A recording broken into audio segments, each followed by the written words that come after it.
میں بہت سے لوگوں کے بیانات سنتا ہوں اور افسوس یہ ہوتا ہے کہ وہ دلیلوں کے مقابلے میں جھوٹی روایتیں، متروک و منکر اور واہی کبھی روایتیں لاتے ہیں، اور کبھی اپنی طرف سے اپنی کمزور قسم کی بودی عقل کی باتیں کرتے ہیں، کبھی جھوٹی منطق کے حوالے دیتے ہیں۔ یہ سب بالکل غلط طریقہ ہے، اور کوئی بھی صاحب علم ان چیزوں سے متاثر نہیں ہوتا ہے۔ پاکستان میں میرے دوست ہیں، میں ان کو اپنے بھائی کی طرح سمجھتا ہوں، مفتی سعید صاحب کہلاتے ہیں۔ وہ کتاب و سنت کی مرجعیت سے ہٹ کر زیادہ تر سیرت اور تاریخ کی باتوں کا تذکرہ کرتے ہیں، اور کثرت سے ایسے حوالے دیتے ہیں جو صریح احادیث کے خلاف ہیں، آیات کے خلاف ہیں۔ اب صرف یہ کہ تاریخ جنہوں نے لکھی، جس طرح لکھی، اس کے حوالوں سے تسلی دینے کی کوشش کرتے ہیں، جو نہیں کرنا چاہیے۔ وہ بہرحال جانتے ہیں کہ میں اگر ان کو مشورہ دوں یا کوئی بات کہوں تو ان کو یہ تو اندازہ ہوگا ہی کہ یہ مشورہ صحیح اور مخلصانہ ہے، اس لیے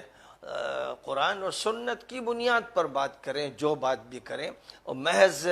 تاریخ کی کتابوں کے حوالے سے اور ان میں بھی تعویلات کا طریقہ اختیار کر کے بڑے حساس مسائل جو امت کے ہیں ان پر گفتگو کرنا مناسب نہیں ہے۔ ادھر میں نے کثرت سے دیکھا ہر موضوع پر ان کے بیانات، تو مجھے یہ احساس ہوا کہ یہ اس طرح کی باتیں ہیں۔ کئی جگہ ایسا لگا جیسے گھر کی بوڑھی اماں جو ہیں یا بوڑھے، گھر کے بوڑھے اور بوڑھی عورتیں بچوں کو جس طرح قصے سناتے ہیں اس طرح یہ عمل ہو رہا ہے۔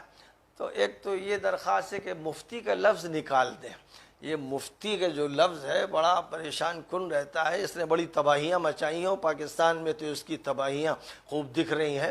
اس لیے مفتی کے لفظ کو ہٹا دیں، صوفی سعید خان صاحب اپنے کو کہیں تو میں سمجھتا ہوں کہ زیادہ بہتر ہوگا،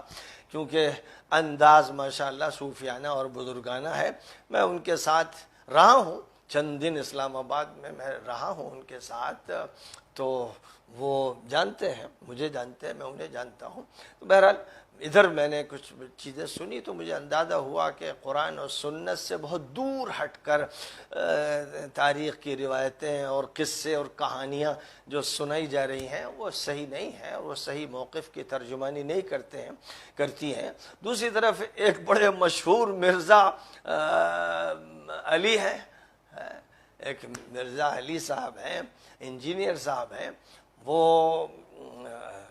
بڑی صلاحیت رکھتے ہیں، اللہ تعالیٰ نے بڑا حافظہ دیا ہے اور حدیثوں پر بڑی نظر انہوں نے حاصل کی ہے، اور بہت سے حلقوں سے گزرتے ہوئے کبھی بریلوی، کبھی دیوبندی، کبھی صوفی، کبھی کوفی بنتے رہے، اور یہاں تک کہ اب جو عمل وہ کر رہے ہیں اس اعتبار سے کہ حدیثوں کے حوالے دیے جائیں اور صحیح حدیثوں کا تذکرہ کیا جائے اور ان کی نشاندہی ہو، ان کے مآخذ اور مصادر کا تذکرہ ہو، ان کے نمبرات بیان کیے جائیں اور وہ اسکرین پر دکھائے جائیں، ان کا تعین کیا جائے، یہ سب بہت اچھی باتیں ہیں۔ یہ مزاج کیونکہ عام طور پر علماء میں نہیں رہا ہے، اس لیے اس مزاج کو پیدا کرنا چاہیے، اور اس میں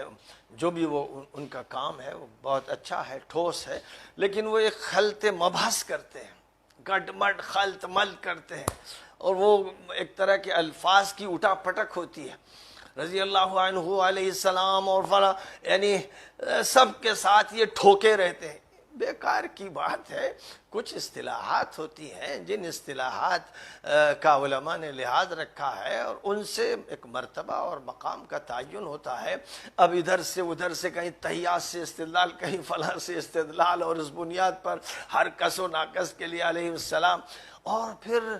جو ظالم ہے اس کے لیے بھی حضرت اور رضی اللہ عنہ، جو مظلوم ہے اس کے لیے بھی حضرت اور رضی اللہ عنہ، جو متقی ہے اس کے لیے بھی حضرت اور رضی اللہ عنہ، جو فاسق ہے اس کے لیے بھی، جو جھوٹا ہے اس کے لیے بھی، جو سچا ہے اس کے لیے بھی۔ ایک ایسا تماشا ہے کہ سوائے مضحکے کے اور کچھ نہیں ہے، کہ جس کا ظلم طے ہو گیا، جس کا فسق طے ہو گیا، اس کے لیے حضرت کا استعمال کرنا مذاق ہے، اس کے لیے رضی اللہ عنہ کہنا قرآن کی تحریف ہے، قرآن کے ساتھ کھلواڑ ہے، ایک بدترین مذاق ہے۔ پورا قرآن الذین آمنوا وعملوا الصالحات کے تذکرے سے، دوسری طرف الذین کفروا اور الذین اشرکوا کے تذکرے سے بھرا ہوا ہے۔ قرآن میں افراد کے نام نہیں، صفات بیان کی گئی ہیں، جی وہ صفات جس میں ہوں گی اس کے لیے اللہ تعالیٰ نے جنت کے وعدے بھی فرمائے ہیں، اور رضی اللہ عنہم ورضوا عنہم کہا ہے۔ اور جن میں وہ صفات نہ ہوں، وہ کسی بھی طبقے کے ہوں، اگر وہ صفات ان میں نہیں ہیں تو وہ ان میں نہ شمار کیے جائیں گے، اور نہ ان کے لیے ایسے لفظ استعمال کیے جائیں گے، کیونکہ اگر وہ لفظ بولے جا رہے ہیں، اللہ جن سے اپنی ناراضگی کا اظہار کر رہا ہے، لعنت فرما رہا ہے، لعنت اللہ علی الظالمین وعلی الکاذبین فرمایا جا رہا ہے، ان کے لیے بھی کوئی شخص حضرات اور اقداس اور رضی اللہ عنہ کا لفظ بولے تو کیا کہا جائے کہ کیا اس کا علم ختم ہو جاتا ہے، تھوڑی تھوڑی دیر میں دماغ سے نکل جاتا ہے، یا الفاظ کا ایک تماشا ہے، کبڈی ہے جو ساتھ ساتھ چلتی رہتی ہے، یا قرآن کے جو بنیادی قطعی اصول ہیں ان کے ساتھ ایک تماشا ہوتا ہے، مذاق اڑایا جاتا ہے۔ یہ بہت غلط طریقہ ہے۔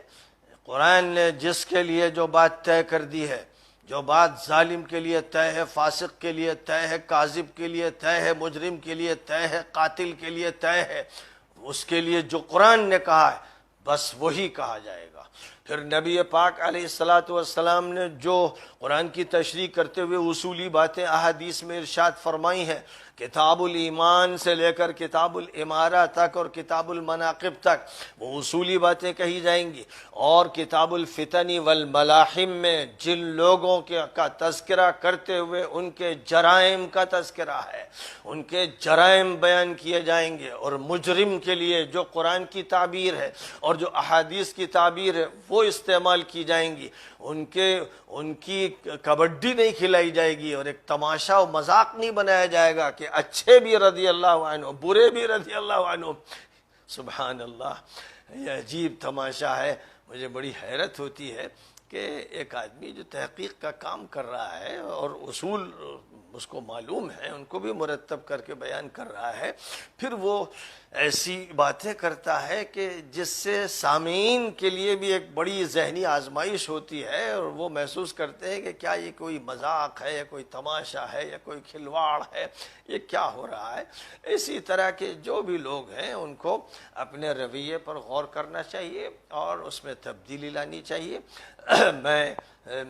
جتنے بھی ایسے حضرات ہیں جن کو اللہ نے علم دیا ہے، ان کے علم کی قدر کرتا ہوں، جو ان کا مثبت پہلو ہے اس مثبت پہلو کو پسند کرتا ہوں، اور جو جہاں غلطی ہو رہی ہے اس کی نشاندہی ضروری سمجھتا ہوں، تاکہ اگر وہ اپنی غلطی پر متنبہ ہو کر اصلاح کرنا چاہیں فبیہا، اور نہ کرنا چاہیں تو ان کو اختیار ہے۔